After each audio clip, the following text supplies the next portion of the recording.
ବିଜେପୁରରୁ ବର୍ତ୍ତମାନ ବଡ଼ ଖବର ଆସୁଛି। ବିଜେପୁର ପୌର ନିର୍ବାହୀ ଅଧିକାରୀ ବିଭୁଦତ୍ତ ସାହୁଙ୍କ ଦ୍ୱାରା ଜାତୀୟ ପତାକାକୁ ଅସମ୍ମାନ କରାଯାଇଥିବା ଅଭିଯୋଗ ଆସିଛି। ସୂଚନାଯୋଗ୍ୟ ଯେ ଭାରତ ସରକାରଙ୍କ ହର ଘର ତ୍ରିରଙ୍ଗା କାର୍ଯ୍ୟକ୍ରମ ଚାଲିଥିବା ବେଳେ ଏଭଳି ଅଭିଯୋଗ ଆସୁଛି।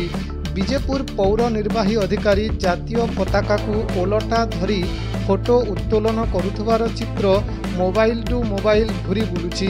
ଜାତୀୟ ପତାକା ହେଉଛି ଆମର ଗର୍ବ। ଏହାର ସମ୍ମାନ ରଖିବା ପାଇଁ କେତେ ଯେ ବ୍ୟକ୍ତି ନିଜର ବଳିଦାନ ଦେଇଛନ୍ତି।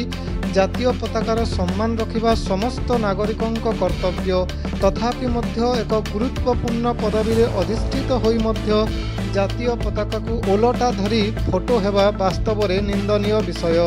ଏନେଇ ଯେତେବେଳେ ଆମ ପ୍ରତିନିଧି ଉକ୍ତ ଅଧିକାରୀଙ୍କୁ ଫୋନ୍ ଯୋଗେ ସମ୍ପର୍କ କରି ଏହାର କାରଣ ପଚାରିଥିଲେ, କାର୍ଯ୍ୟନିର୍ବାହୀ ଅଧିକାରୀ ଜଣକ ଉତ୍ତ୍ୟକ୍ତ ହୋଇ ଫୋନ୍ କାଟି ଦେଇଥିବାର ଖବର ଆସୁଛି।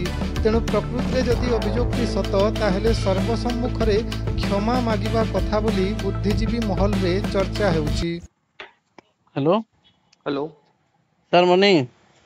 हाँ मॉर्निंग।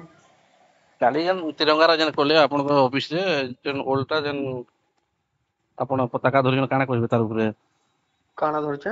ओल्टा पताका धरि जन आपन के उल्टा पताका धरछे? आपन धरि तिरंगा पताका सम्मान दे के जन धरछे काल पताका?